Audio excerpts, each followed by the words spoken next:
Hello mga kaluto! Ngayong araw, magluluto tayo ng bunga ng malunggay. Ang lutong gagawin natin ay adobong bunga ng malunggay. Halina kayo at samahan niyo muna akong bumili ng bunga ng malunggay dito kay Aling Terry dito sa aming lugar. Tara na! Malunggay, yung bunga. Dalawa lang, dalawang tali. Ito, pwede na to, dalawa. Pwede na yan, te. Okay. Balot mo na, magkano lahat yan? 40. 20 isang tali. Okay, salamat. Opo. Bayad. Sige. Tatlo. So yan mga kaluto, nandito na ako sa bahay. Nakapayong ako, sobrang init mga kaluto. At handa na natin itong ating mga gagamitin sa ating pagluluto ng adobong malunggay, bunga ng malunggay mga kaluto. Unahin na natin itong bawang mga kaluto. Yan, tadtarin mo na parang kabre-break mo lang yung galit mo doon sa girlfriend mo. Yan, ganyan ang gawin mong pagtadtad mga kaluto sa ating bawang. Pagkatapos yung ating bawang mga kaluto, isunod mo na yung ating sibuyas mga kaluto. Pagkatapos ng sibuyas, isunod mo na dyan yung ating kamote mga kaluto at baka tirahin pa yan ng iba. Isinama ko na mga kaluto yung nag-iisang kamote na tira ko pa sa aking linutong buridibod mga kaluto. Isinama ko na siya sa ating lulutuing adobong malunggay mga kaluto. At inislice ko lang siya ng bite size mga kaluto. Pagkatapos po niyan mga kaluto ay isunod na rin po natin yung ating bunga ng malunggay na balatan mga kaluto. Sa pagbabalat ng bunga ng malunggay mga kaluto ay medyo matatagalan po tayo kasi nga tatanggalin po natin na lahat yung ating balat ng malunggay mga kaluto. Kaya unting tiyaga sa pagbabalat ng bunga ng malunggay kung gusto mong kumain ng masustansya mga kaluto. Yung ating sangkap pala mga kaluto na ilalagay sa pagluto ng ating adobong bunga ng malunggay ay meron tayong paminta, bawang, sibuyas at yung ating oyster sauce at toyo mga kaluto.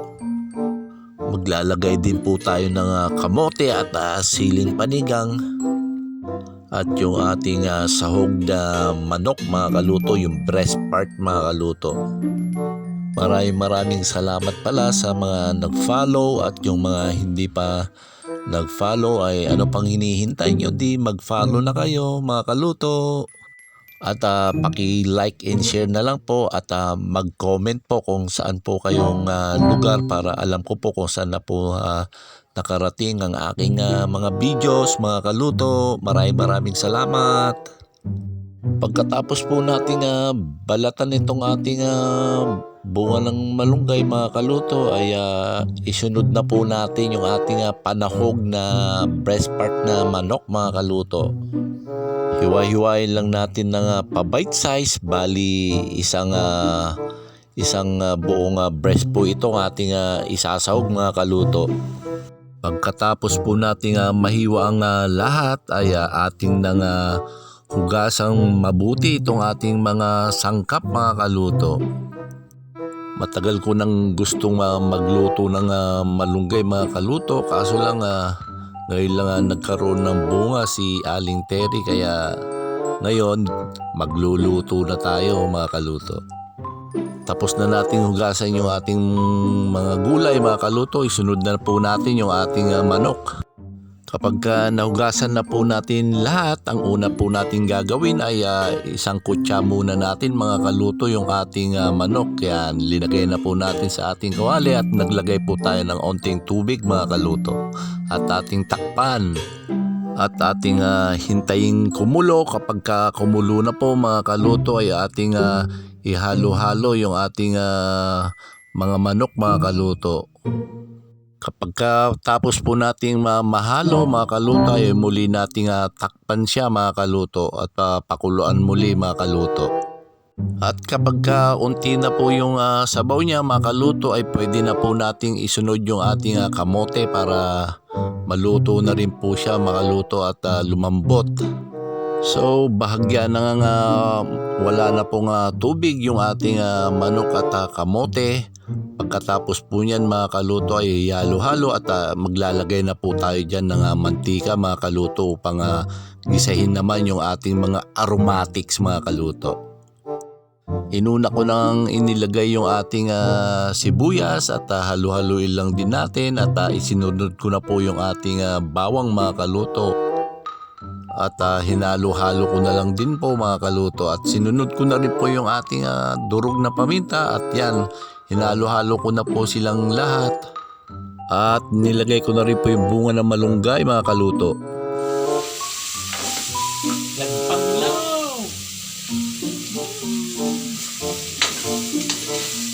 Haluin lang din po nating haluin at pagkatapos po nating mahalo mga kaluto ay maglalagay na tayo ng soy sauce mga kaluto, yung ating white swan. Kinulang po yung soy sauce na linagay ko kaya nagdagdag pa ako. Tansyahan na lang po ang paglagay ng ating soy sauce mga kaluto. Sa paglalagay ng soy sauce mga kaluto ay tansyahan na lang po at yan po maglalagay na rin po tayo ng tubig.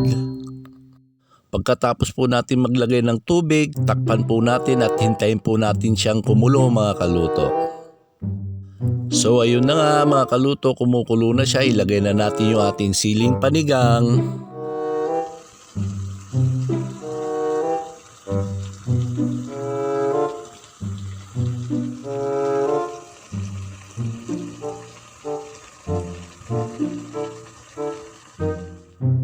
So yan mga kaluto, ating halo-haluin uli at nanuyo na po siya. Maglalagay po tayo ng tubig uli. Ngayon naman mga kaluto ay ating titikman yung ating bunga ng malunggay kung malambot na siya mga kaluto.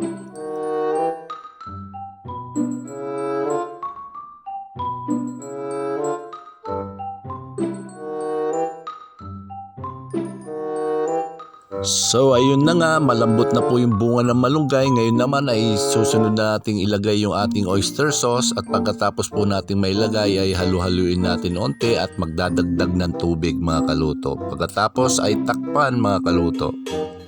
Pagkakulo, pwede na po nating tikman mga kaluto.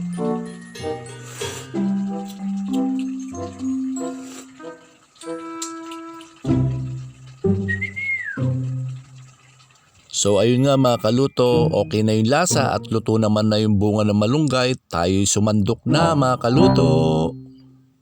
At samahan nyo na akong kumain mga kaluto.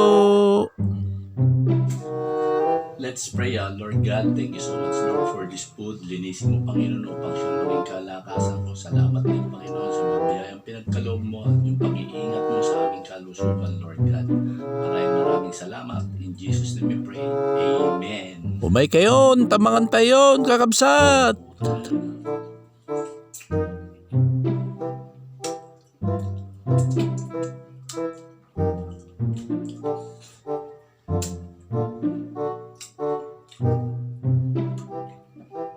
Maya, sumamhe.